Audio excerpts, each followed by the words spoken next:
Sure, Pranjali. Thank you very much. Hope my screen is visible to everybody. Yes, Praneeta, we are good. Great, fantastic. So yes, Pranjali, in continuation to what you just said, skills needed to adopt digital mindset in the new normal. What are those skills? And I'll not only tell what are those skills, but I'll also share how can you develop those skills sitting exactly where you are at your home. Let's take a look. These are the top 10 skills that you will need in your arsenal. These are your ammo for 2021 and beyond to foolproof your career. Because the never ending hunt for the talent is going to get all the more aggressive in coming years. For a simple reason, now the means to get to acquire learning and to get skill are becoming more easier. Why? Because we've gone digital. So these are the top 10 skills. The first most skill that you're seeing right now is digital or remote customer success excellence for obvious reasons. The, the skill that comes in the second place is customer service, is problem solving and initiative. The third is social media smarts. The fourth is digital design and merchandising talent. The fifth, resilience. Sixth, comfort with ambiguity. Seven is the explorer's mind. 8 is collaborative approach, 9 time management, and 10 taking onus of your learning. Let's take a closer look at the first skill. Digital or remote customer success excellence. Now, I would like to again pose a question to the audience who's listening right now, to everybody. What exactly digital customer service means to them? Very quickly, if you can type your answers in the chat window. How do you envision digital customer service today?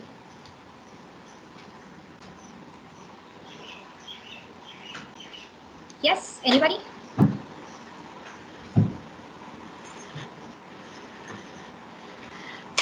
Great, fantastic. I don't think people are right now keen to share their opinion as yet. Let me share mine. We have got one answer. It's connecting through digital. Oh, Connecting yes. through digital. Yeah. Yes, indeed, connecting through digital. So that brings me to my first point, shift towards a self service dominant customer service. What do we mean by that? How has customer gone digital? It has become more self reliant for a simple reason. When we were talking about the physical customer service, the consumers were more reliant on how you would assist them, what kind of assistance would you provide them, how you would treat them, you would help them pick and choose maybe, you would help them in their decisions in a certain way. Going virtual, a lot has changed, and the customer is as good as using a self-service even if he steps into your stores on an online portal or on an online app. So this huge shift towards a self-service dominant customer service brings me to my point that how do we abreast, like I said, I'll not just share the skills, I'll tell you how do we make ourselves abreast with this trend, making use of the personalized experience. And why am I saying that? I want to introduce you to this concept called AI fatigue. What do you mean by AI fatigue? It's simply the digression, it's simply the fatigue that is caused because of too much of navigation. It could be navigating through screens, it could be navigating through too many websites, it could be navigating through internet, it could be just browsing net. The AI fatigue simply means at some point your consumer is hungry for that human touch. This is where we can bridge the gap when it comes to the modern day customer service by personalizing the experience. And that is why my third point, an opportunity. Digital, we all are seeing it as a challenge these days, but what we say that it is an opportunity rather to read your customer better. Today, we have databases of customer and you can actually peep into their lives. They have their Instagram accounts, they have their Facebook accounts. You can actually know where was the last vacation that your a particular customer has had gone to probably. What was the last photo which had received most likes of a particular customer? And you can read a lot about psychography of your consumers with this kind of information, and which will help you personalize your experience. Sitting at your home, how can you do that? Simple. We all have Facebook, we all have Instagram. Let's make use of these tools to understand what's happening around the world and link it to your customers. Can we do that? Consumers are usually bifurcated into age groups. Just like Pranjali explained, there are millennials. Millennials will have common qualities. So if I find it's a millennial that I'm catering to, I can definitely try and see how does a Facebook account or an Instagram account or probably a Snapchat of a millennium looks like, what are the preferences and what is the language that I need to talk to when I'm talking with a millennial. Is it a baby boomer that I'm talking to? What kind of information do I need to share? And that is the reason why we are saying that digital customers success is an opportunity for us to read our customers like Bible today, if we use it well. The next skill that we can always, rather, when I talk about this skill, problem solving initiative, we say we were born with it. We were born with it, especially as Indians. You know why the world knows us as Jugadus? Have you heard this word, Jugadu? I'm using a Hindi word. It's a very fun word. But yes, we were born as Jugadus. You know what a Jugadu is? A Jugadu is a problem solver, right? We have an answer to every question. We find a solution to every question. If you go back to your personal life, forget about your professional life. If you go back to your personal life, in your early teenagers, if you know negotiating with your mother for a particular thing would be difficult, you would go to your father. You know, if you're going for an outing, you're definitely not going to talk to your fathers, but the conversation has to be routed through your mothers. This is nothing but problem solving. I'm thinking about what the problem is, I'm thinking about what the solution is, I'm thinking about how to bridge the gap between the problem and solution. This, my friends, is problem solving. And that is why problem solver is a mark of an independent employee, especially in the light of the pandemic that arrived. Because today we are working at our home sitting in silos. We are not able to communicate and take peer knowledge, something that we used to have in our physical offices, right? When we used to have a team which used to sit physically together. So now when I'm doing my work, I'm working independently on it. So if I'm a problem solver here, it is a mark of an independent employee and also a confident individual. What are the steps that I need to do to be a problem solver? I need to develop my analytical skills and my creative thinking. Analytical skills, simple. The example that I gave you. The problem is I want to go to an outing as a teenager. I know the answer is no. I know we are trying to go to Goa. I know father is going to say no. I will go to my mother and talk to her and try to see if I can negotiate this. Analytical thinking. Creative thinking, emotionally blackmailing my mother. Is everybody with me, or am I just talking alone over here on the screen? Yeah, Is yeah. Yeah, yeah. everybody We are with you. Yeah, we agree. Yeah, yeah. Yes, yes, right? we are listening. Yeah. Okay, fantastic. So yes, so that is creative thinking, thinking of some nice reasons to convince your mother. So we have it in us. All we need to do is create that lateral mindset to connect the dots. Because it's, guys, one thing that I have been telling to people over the years is that who we are personally transforms us as who we are professionally. But the barrier here is we create two different personalities. All of us. It's not about A particular person or B particular person. All of us try to do that. And we try to convince ourselves that personally I'm a different person, professionally I'm a different person. To be a great problem solver, I'm saying bring to table of who you are personally within the boundaries of professionalism. And you will see you will become an exceptional employee. That brings me to my next skill, social media smart, something that probably you guys will be able to tell me more about. Social media smarts obviously is one of the niche skills that everybody requires today. Again, going back to the same example, everybody is online today. Every single person is online today. We are on Facebook, we are on Instagram, we are on Snapchat, and God knows we are on Twitter for that matter. Having the skills to network cleverly. will give you the skills to understand your customers better, build better relationships, and advocate your brand. One best example for that today is LinkedIn.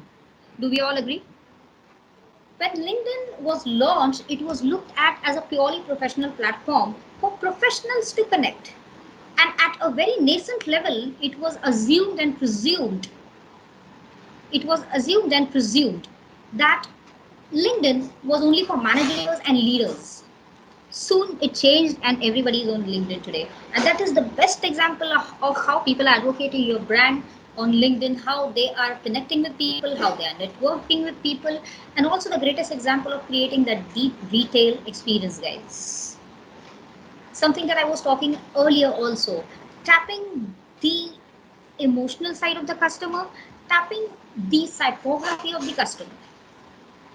Now, how can you do that? Social media smart. Again, very quickly, anybody would like to share? How do you think sitting at your home can you develop this skill? Very quickly, if anybody can share in chat, in the interest of the time. No idea?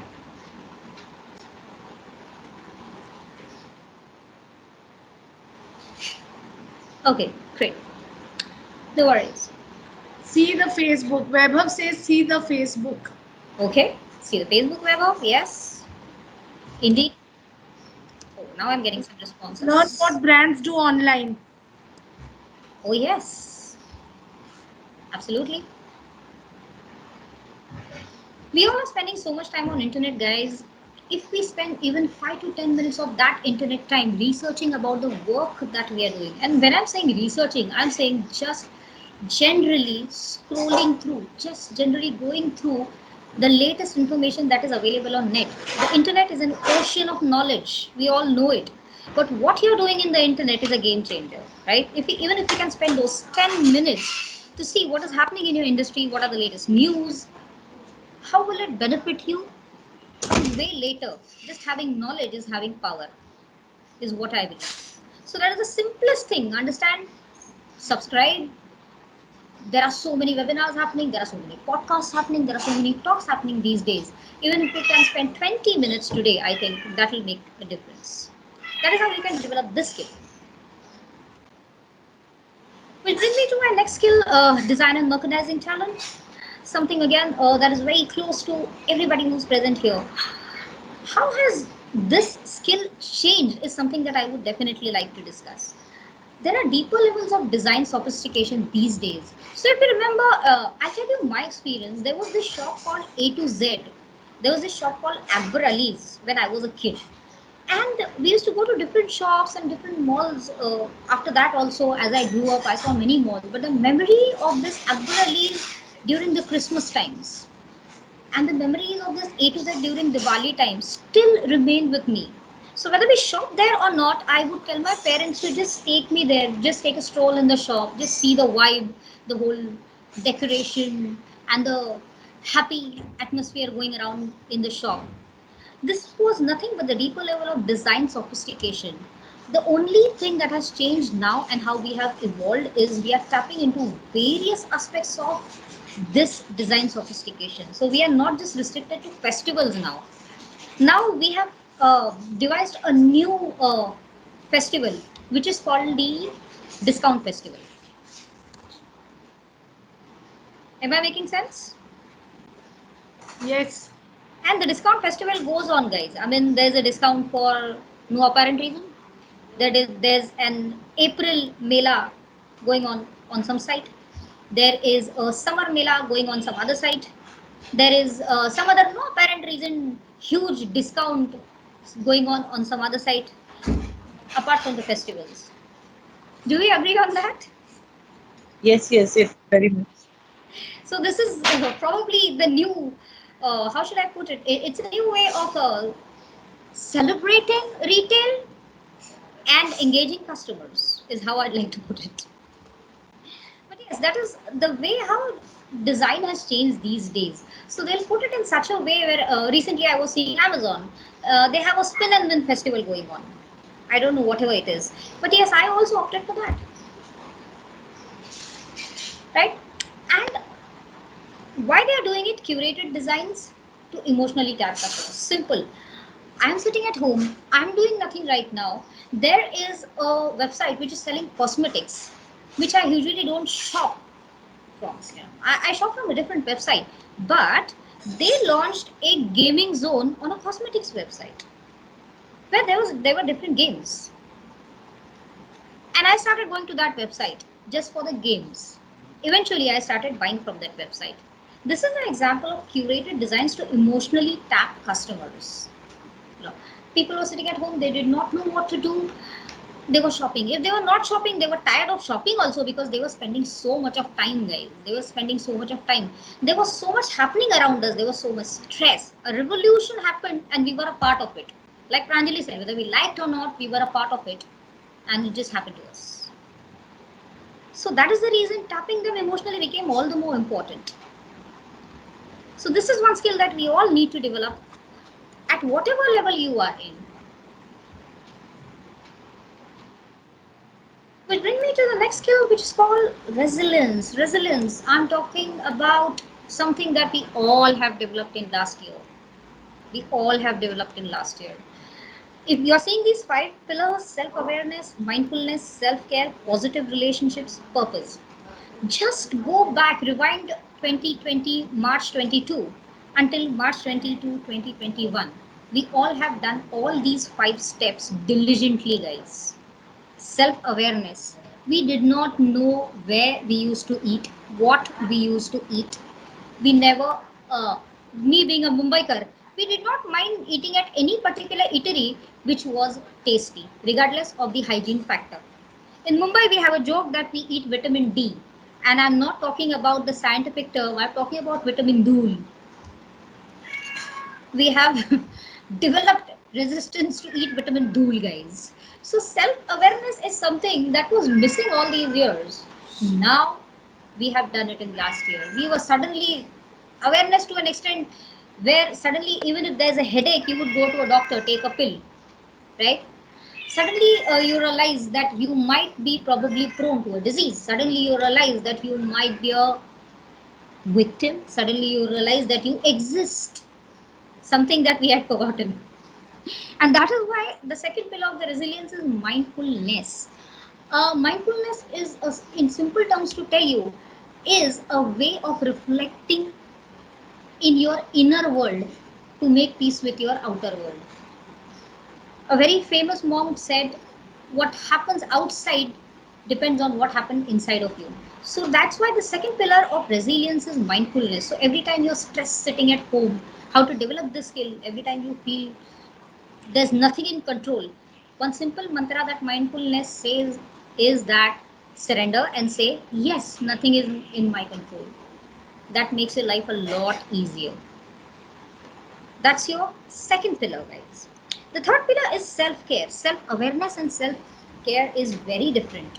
Self awareness is, yes, I know that I can be prone to a certain pandemic. Yes, I can be prone to a certain infection. Yes, these are the measures. Self care is actually taking those measures. And when I'm talking about self care, again, as employees, even companies have now recognized, I'm talking about your physical and mental health both.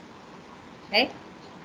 And if we achieve these three pillars, then we are developing positive relationships. We are in a happy mindset, we are in a better mindset, and we can create positive relationships both personally and professionally.